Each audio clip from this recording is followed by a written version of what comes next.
क्यों भड़का जापान आखिर भारत के ऊपर? आखिर कैसे अब ताइवान और इंडोनेशिया ने भारत के खिलाफ मोर्चा खोल दिया है? क्या जापान और ताइवान भी चलने लगे हैं चीन के नक्शे कदमों पर? क्या हो रहा है जापान को अब भारत के साथ दोस्ती करने पर मलाल? आखिर क्या कर दिया भारत ने जिसकी वजह से भारत के दोस्त ही अब उस पर सवाल करने लगे हैं? आखिर क्यों अब चीन पर भारत के एक्शन का असर जापान पर भी होने लगा है?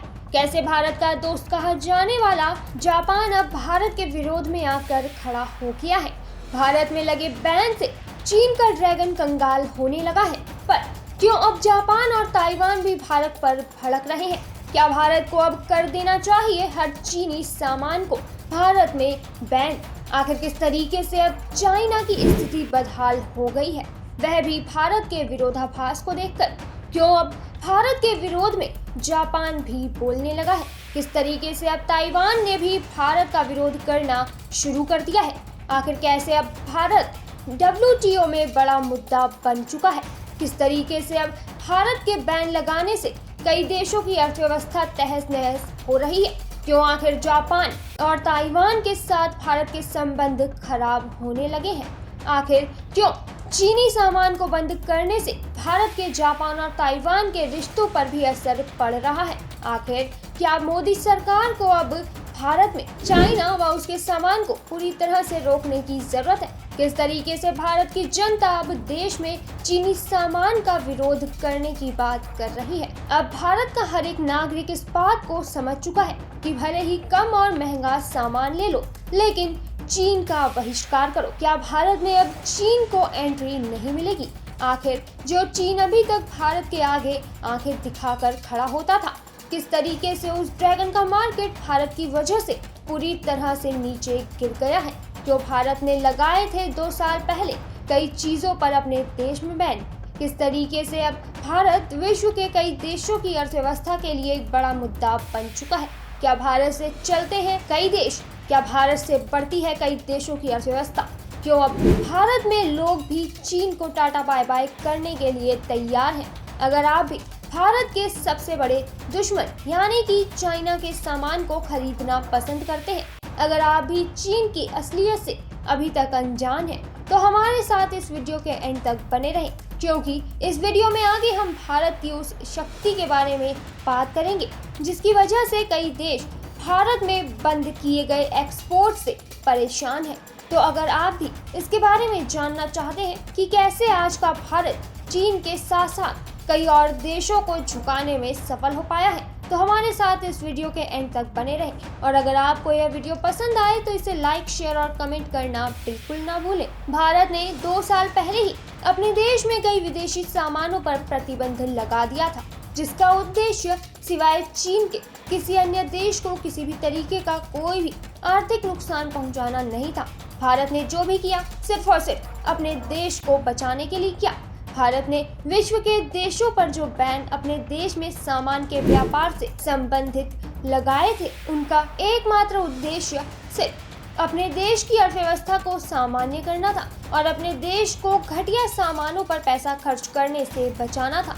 वो कहते हैं ना कि सामान चाहे घर का हो या फिर देश की सुरक्षा का, तो हमेशा राष्ट्रीय या अंतर्राष्ट्रीय बाजार में सामान को लेते समय अपने दिमाग को खुला रखना चाहिए और अपनी आंखों को भी इस कदर सजग रखना चाहिए कि कोई भी गलती से आपके पास गलत चीज ना डाल दे और आपका पैसा पानी में ना मिल जाए। अक्सर चीनी सामान को भारत में लोगों द्वारा बेहद पसंद किया जाता है क्योंकि वह बेहद सस्ते दामों में मिल जाता है, लेकिन उन सामानों की असलियत क्या होती है इसके बारे में हर भारतवासी जानता है। और इसी बात को ध्यान में रखते हुए अब भारत ने चीनी सामान पर बैन लगा दिया है, जिससे कि भारत के लोगों को नुकसान ना हो और लोग स्वदेशी सामान का अधिक प्रयोग कर सके।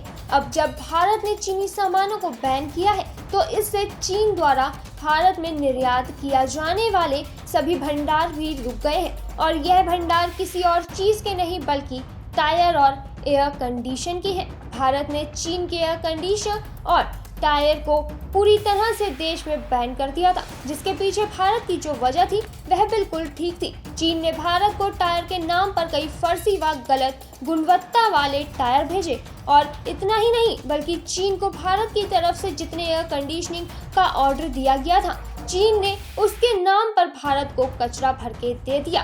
अब ऐसे में भारत का चीन पर बैन लगाने का फैसला बिल्कुल सही है, क्योंकि चीनी सामानों की ना तो कोई एज होती है और ना ही गुणवत्ता। तो अब ऐसे में चीन के लिए भारत का यह फैसला बेहद सही साबित हुआ। लेकिन इस फैसले में पिस गए बेचारे ताइवान और जापान। आज भारत में टायर और एयर कंडीशन का निर्यात चीन के अलावा ताइवान और जापान से भी होता है, लेकिन अब भारत द्वारा अपने देश में व्यापार को लेकर लगाए गए प्रतिबंधों के चलते जापान और ताइवान की अर्थव्यवस्था पर काफी बुरा असर पड़ने लगा है। भारत में इन देशों से भी आयात पर बैन लगाने की बात सामने आई है, जिसके चलते अब इन दोनों देशों ने भारत के खिलाफ WTO यानी कि वर्ल्ड ट्रेड ऑर्गेनाइजेशन में सवाल खड़े कर दिए और आरोप लगाया है कि भारत इस तरीके से अपने देश में किसी भी देश द्वारा होने वाले व्यापार को बैन नहीं कर सकता।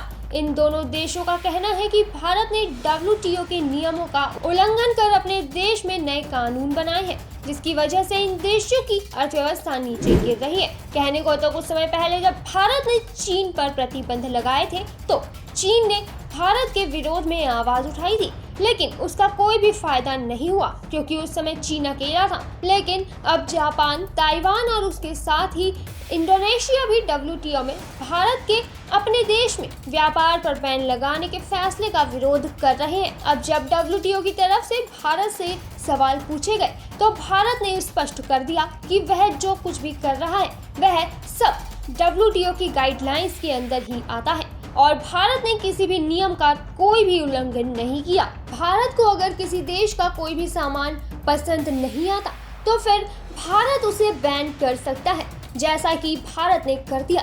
लेकिन अब इन सब से भारत के संबंध जापान और ताइवान के साथ खराब होने लगे हैं, पर भारत अपने संबंधों को ऐसे ही खराब तो नहीं होने दे सकता। लेकिन भारत को अपने देश को भी देखना है और अपने देश की अर्थव्यवस्था को भी। पर इन सब में अगर कोई पिस रहा है तो वो है जापान और ताइवान। वो बेकार में ही गेहूं में घुन की तरह पिस रहे हैं, लेकिन ये भारत के दोस्त हैं, तो अब भारत इनके बातों के लिए कैसे समाधान निकालता है ये तो आगे ही पता चल पाएगा। लेकिन अब भारत का हर देशवासी चाहता है कि भारत में चीन से लाए जाने वाले छोटे से छोटे सामान पर अब प्रतिबंध लगाए जाने चाहिए और हो सकता है कि भारत बहुत जल्द यह प्रतिबंध भी पूरी तरह से चीन पर लगा दे और फिर भारत में जब पीछे से ही चीन का सामान बाजार में आना बंद हो जाएगा तो इससे कोई भी भारतीय चीनी सामान को नहीं खरीद सकेगा और न ही भारत के किसी भी नागरिक के पास चीन का कोई भी घटिया सामान पहुंच पाएगा और न ही चीन को भारत से किसी भी तरह का आर्थिक लाभ हो पाएगा। तो अब ऐसे में भारत के लिए बेहद जरूरी है कि वह चीन के सामान को पूरी तरह से प्रतिबंधित कर भारत के लोगों को अपने ही देश का सामान खरीदने के लिए प्रोत्साहित करे, जिससे कि भारत की अर्थव्यवस्था को भी बढ़ाया जा सके और विदेशी सामान का बहिष्कार किया जा सके। आखिर आप इस बात से कितनी सहमति जताते हैं? आखिर आपको भारत के चीन पर लगाए गए प्रतिबंध कितने सही लगते हैं? क्या आप चीन द्वारा भारत में भेजे जाने वाले फर्जी सामान से खुश हैं या फिर नहीं? आखिर क्या आप ड्रैगन को भारत की तरफ से होने वाले लाभ को देखकर संतुष्ट हैं? आखिर आपको अब चीन के विरोध में या फिर चीन के सामान के बहिष्कार के लिए भारत को क्या कहना है? क्या भारत को पूरी तरीके से चीन पर प्रतिबंध लगाकर स्वदेशी सामानों को बढ़ावा देने की जरूरत है? आखिर इसके बारे में आप क्या कहना चाहेंगे? हमें कमेंट करके जरूर बताएं। इस वीडियो में बस इतना ही, फिर मिलेंगे आपसे एक नई वीडियो में। तब तक के लिए अलविदा।